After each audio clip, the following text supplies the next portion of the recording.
कोल्हापूर जिल्ह्यातील काही महत्त्वाच्या बातम्या आता आपण थोडक्यात पाहणार आहोत। त्यासाठी आता पाहूया संक्षिप्त बातम्या अर्थात फास्ट न्यूज। इचलकरंजीतील राजराजेश्वरी नगरमध्ये अनिल गायकवाड यांच्या दुकानात अनधिकृतपणे वाहनांमध्ये गॅस भरला जात होता। या दुकानाजवळच गॅसस्फोट झाल्याची घटना यापूर्वी घडली आहे। अशा परिस्थितीत बुधवारी पुरवठा विभागाने गायकवाड यांच्या दुकानावर छापा टाकला। त्यावेळी गॅस सिलेंडरमधून काही वाहनांमध्ये गॅस भरला जात असल्याचं दिसून आलं। यावेळी कारवाईसाठी आलेल्या पथकाशी गायकवाड यांनी उद्धट वर्तन केलं। दरम्यान या पथकानं 4 सिलेंडर, वजन काटा आणि विद्युत मोटर जप्त केली। इचलकरंजी शहरात अनेक ठिकाणी अनधिकृतपणे वाहनांमध्ये गॅस भरला जातो, त्यामुळे पुरवठा विभागानं कडक कारवाई करण्याची गरज आहे।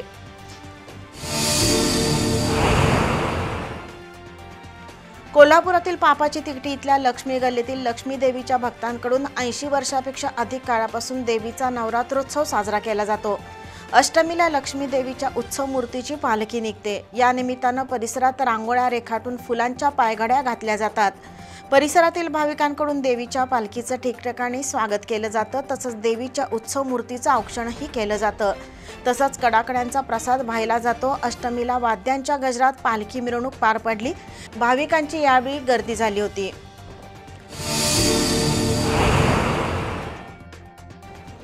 सरड्याच्या अंड्यासाठी कृत्रिम अधिवास तयार करून त्यांची अंडी उबवून त्यातून सरड्याच्या पिल्लांना जन्म देण्याचं पर्यावरणपूरक काम कोल्हापुरात झालं।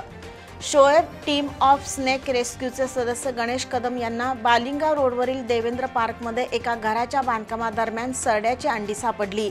या अंड्यांना उबवण्यासाठी नैसर्गिक अधिवास आणि ठराविक तापमान गरजेचं असतं। त्यानुसार प्लास्टिक बरणीमध्ये कृत्रिम अधिवास तयार करण्यात आला। त्यासाठी पट्टण कोडोलीचे वन्यजीव तज्ज्ञ पप्पू खोत यांच्या मार्गदर्शनाखाली बरणीमध्ये वाळू, कोको पावडर, लहान खडे वापरण्यात आले। 12 दिवसांनंतर या अंड्यांमधून 13 पिल्लांनी जन्म घेतला। गार्डन लिझर्ड प्रजातीच्या या सरड्याच्या पिल्लांना जीवदान देऊन त्यातून पर्यावरण साखळीचं संरक्षण कदम यांनी केलंय। इचलकरंजीत शारदीय नवरात्रोत्सव आणि दसऱ्याच्या पार्श्वभूमीवर पोलीस बंदोबस्त होता। त्या अनुषंगानं ध्वनी प्रदूषण विरोधी पथकाकडून पेट्रोलिंगही सुरू होतं। गुरुवारी रात्री हे पथक पेट्रोलिंग करताना झेंडा चौक परिसरात 2 गट एकमेकांशी मोठमोठ्यानं वाद घालत मारहाण करत होते।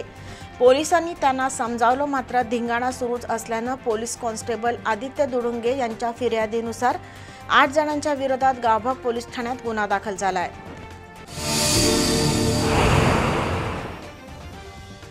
कोको दूध संघानं मागील वर्षी दूध दर फरकाच्या 16% रक्कम डिबेंचर्सपोटी कपात केली, तर संपलेल्या आर्थिक वर्षात दूध दर फरकाच्या 45% रक्कम डिबेंचर्सपोटी कपात केली आहे। गोकुळनं केलेल्या या कपातीमुळे दूध संस्थांना उत्पादकांना दर फरक देताना अनेक अडचणी येणार आहेत। त्यामुळे गोकुळनं डिबेंचरसाठी 45% ऐवजी 20% रक्कम कपात करावी आणि उर्वरित 25% रक्कम दूध संस्थांना द्यावी। त्याचप्रमाणे डिबेंचर्स रकमेवर वार्षिक 10% व्याज द्यावं अशी मागणी जिल्हा दूध उत्पादक संघटनेनं गोकुळचे अध्यक्ष नवीद मुश्रीफ यांच्याकडे केली। यावेळी जिल्हाध्यक्ष ज्योतिराम घोडके, बाळासो पाटील, युवराज शेलार, शिवाजी पाटील, मच्छिंद्र पाटील उपस्थित होते।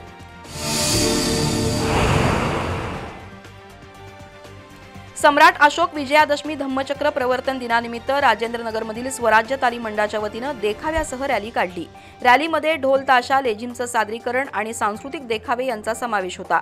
100 विद्यार्थिनींनी लेझिम खेळ सादर करून वातावरण उत्साहवर्धक केलं। देखाव्यात तथागत गौतम बुद्ध आणि डॉ. बाबासाहेब आंबेडकर यांच्या विचारांचं दर्शन घडवण्यात आलं। यावेळी सुखदेव बुद्ध्याळकर, प्रवीण बनसोडे, सुरेश आठवले, शिवराम बुद्ध्याळकर, पंकज आठवले उपस्थित होते।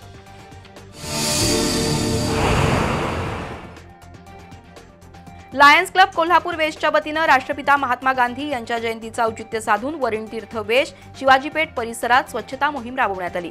या उपक्रमाची सुरुवात अखिल भारतीय ब्राह्मण महासंघाचे राष्ट्रीय उपाध्यक्ष शामराव जोशी यांच्या हस्ते करण्यात आलं। तसंच स्वच्छता दूत म्हणून महापालिका मुकादम सिकंदर भाणगे यांचा लायन्स क्लबच्या वतीनं सत्कार करण्यात आला। यावेळी डॉ. गुरुदत्त म्हाडगूत, महेश पोरे, सुशांत कांबळे यांच्यासह मान्यवर उपस्थित होते।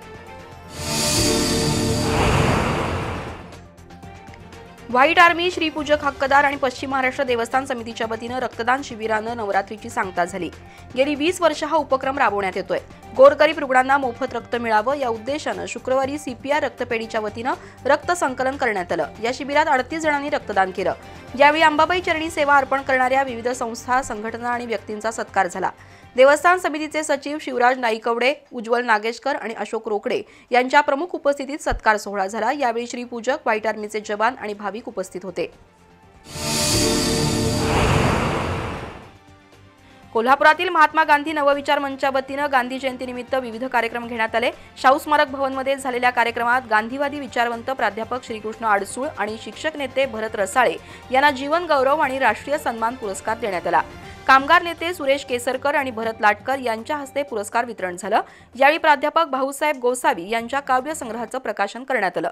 तर मराठवाड्यातील पूरग्रस्तांना 70,000 रुपयांचा धनादेश देण्यात आला। संयोजक अनिल म्हमाणे, ॲडव्होकेट करुणा विमल, प्राध्यापक टी.के. सरगर यांनी मनोगत व्यक्त केलं। यावेळी अंतिमा कोल्हापूरकर, प्राध्यापक नानासाहेब लिगाडे, विश्वनाथ पाटील, अरहंत मिंचेकर यांच्यासह विविध मान्यवर उपस्थित होते। करवीर तालुक्यातील वडणगे निगवेदुमाला इथं सरकार ग्रुपच्या वतीनं दसरा महोत्सवानिमित्त विविध कार्यक्रम आयोजित केले होते। ग्रामदैवताची पालखी मिरवणूक काढण्यात आली। ज्योतिर्लिंग हायस्कूल समोरच्या पटांगणात सोनं लुटण्याचा कार्यक्रम पार पडला। श्रीमंत हिम्मत बहादूर चव्हाण यांच्या हस्ते रावण दहन कार्यक्रम पार पडला। यावेळी मंडळाच्या वतीनं आतषबाजी करण्यात आली। या सोहळ्याप्रसंगी आकाश वागडे, योगेश जाधव, प्रकाश बावडेकर, रुपेश यादव, शिवाजी यादव, कुमार शेलार, वैभव देवेकर उपस्थित होते। शाहूवाडी तालुक्यातील उदगिरी इथल्या मंदिरामध्ये दसरा सण मोठ्या उत्साहात साजरा केला जातो। कोल्हापुरातील काळमा विठ्ठलाई गजपतकाच्या वतीनं या मंदिरात गजनृत्य सादर करण्यात आलं। धनगरी ढोल आणि थाळ्याच्या तालावर सादर झालेला कलाविष्कार पाहण्यासाठी भक्तांनी गर्दी केली होती। पारंपरिक वेशभूषा, डोक्यावर पागोटं आणि ढोलाच्या ठेक्यावर अप्रतिम कलाविष्कार सादर करण्यात आला। काळमा विठ्ठलाई गजपतकाचे प्रमुख तानाजी बोडके, विनय बोडके, बाबूराव कोळेकर यांच्यासह मान्यवर यावेळी उपस्थित होते। कोल्हापुरातील वृक्षप्रेमी संस्थेच्या वतीनं कळंबा इथल्या आरक्षित जागेत आज वृक्षारोपण करण्यात आलं। या ठिकाणी 50 देशी झाडं लावण्यात आली। त्यामध्ये कडुलिंब, कदंब, केशर कलम, आंबा, चिक्कू, मोरावळा, पेरू, फणस, पपनस, खजूर, बकुळ, करंज, कांचन अशा जातीची 7 फूट उंचीची झाडं लावली आहेत। या झाडांचं संवर्धन करण्याची जबाबदारी वृक्षप्रेमी संस्था आणि अनंत प्राईड मधील रहिवाशांनी घेतली आहे। यावेळी संस्थेचे अध्यक्ष अमोल बुढे, तानाजी जाधव, गणेश खाडे, महादेव मोरे, सचिन पोवार, प्रसाद वैद्य, विकास पाटील, शुभांगी देशमुख, मनीषा शिरोलीकर, भालचंद्र गोखले यांच्यासह स्थानिक नागरिक उपस्थित होते। विजयादशमी दसऱ्यानिमित्त हनुमंतवाडी, शिंगणापूर, नागदेववाडीचं ग्रामदैवत श्री हनुमंताचा पालखी मिरवणूक सोहळा हनुमंतवाडी इथं उत्साहात पार पडला। धनगरी ढोल आणि पारंपरिक वाद्यांच्या गजरात निघालेल्या पालखी मिरवणूक सोहळ्यात तिन्ही गावचे ग्रामस्थ सहभागी झाले होते। पूर्वी एकत्र असणाऱ्या या गावातील ग्रामस्थ दरवर्षी दसऱ्यानिमित्त ग्रामदेवता श्री हनुमंताचा पालखी सोहळा एकत्रित साजरा करतात। मंदिर आवारात मानकरी आनंदा गावडे यांचा हेडाम खेळण्याचा पारंपरिक विधी संपन्न झाला। श्री बिरदेव आणि हनुमंताच्या पालख्या मंदिरातून पंचगंगा नदीवर नेण्यात आल्या। तिथं उत्सव मूर्तीला स्नान अभिषेक घालून दोन्ही पालख्या पुन्हा मंदिरात आणण्यात आल्या। या पालखी सोहळ्याला नागरिकांनी गर्दी केली होती।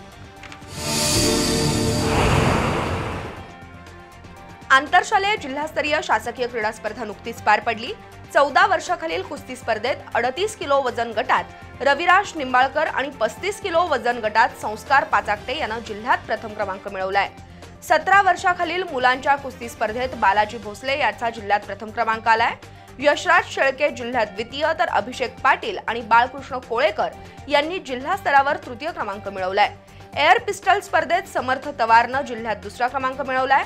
टायकांदो स्पर्धेत प्रीती भुरके, वैष्णवी कुंभार आणि दुर्वा कुंभारनं जिल्हास्तरीय यश मिळवलंय।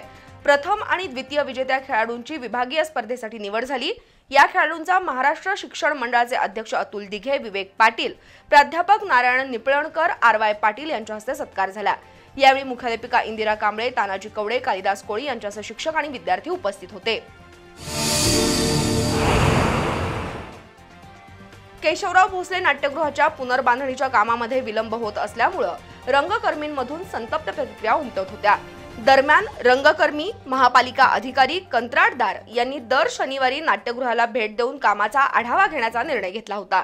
त्यानुसार अतिरिक्त आयुक्त रविकांत अडसूळ यांनी रंगकर्मींसमवेत केशवराव भोसले नाट्यगृहाला भेट देऊन कामाची पाहणी केली। नाट्यगृहाची कामं मुदतीत पूर्ण करा अशा सूचना अडसूळ यांनी ठेकेदार कंपन्यांना केल्या। यावेळी शहर अभियंता रमेश मस्कर, कनिष्ठ अभियंता सुरेश पाटील, समीर महाप्री उपस्थित होते।